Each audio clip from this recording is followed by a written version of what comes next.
When you think about your early life and your early childhood, what do you think of or remember?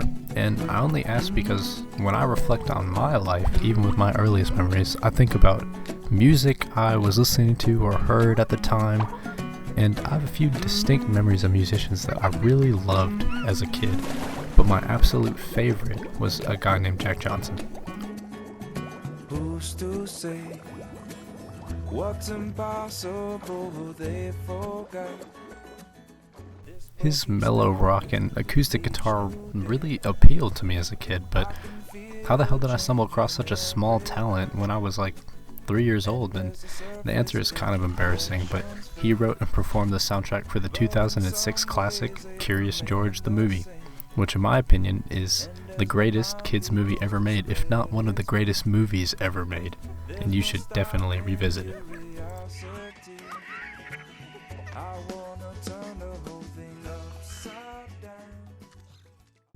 First of all, the previously mentioned Jack Johnson soundtrack is incredible, and it's still something that I throw on every once in a while. Each song is beautiful and fits the lighthearted tone of the movie incredibly well, with the exception of one song, which is a tearjerker. If you don't believe me, just go watch the movie and you'll see exactly what I'm talking about. But now let's talk about the movie. And first off, the casting is really, really great. They got Will Ferrell for this, and I'll tell you, he nails the role of Ted. Every joke hits, and he plays the most unlucky but likable guy. You're constantly rooting for him, even though he's like the biggest dork of all time. And while Ted and Curious George are the most prominent characters in this movie, Drew Barrymore as Maggie, David Cross as Junior, and Dick Van Dyke. Wait, they got Dick Van Dyke for this movie? What was the budget again? $50 million? Okay, well, you know. Well, Drew Barrymore, David Cross, and Dick Van Dyke all play great characters, and they all do phenomenal jobs, even though they have remarkably smaller roles compared to Will Ferrell, but they nail it. So the plot follows Ted, a museum employee with horrible fashion, and the museum he works at is in danger of clothing. See what I did there, clothing? I'm here till Thursday. The museum he works at is in danger of closing, so like any regular person, he journeys deep into the jungle in search of a lost idol that may or may not exist. And while he's there, he finds George, who follows him all the way back to New York and to his apartment. What follows is a series of events where George gets in trouble and Ted saves him again and again, even from a life-threatening situation with some balloons. And I mean, I thought this was a kids movie, but geez. Monkey, no! Watch out! George, whoa! Gotcha. Now, besides the previously mentioned life or death scene, this is a kids movie, and it's very lighthearted and goofy, but it has some surprisingly heartfelt moments, specifically the scene where Ted rescues George from the cruise ship. Prior to this, Ted had gotten fed up with George for ruining a museum exhibit, so he sent him away. After a while, he realizes that he is lonely without George and incomplete, and he goes into denial? Okay, so basically there's a scene in the movie where Ted goes and like hugs this man in a monkey suit, and it's really strange. Anyways, I couldn't find that video anywhere on the internet or even a picture of it anywhere on the internet, and when you look up Curious George, Ted hugs men in monkey costumes, some really questionable things come up, so please refrain. Anyways, back to the video. I guess that's what this is. Anyway, he saves George and explains that he will never do him wrong again.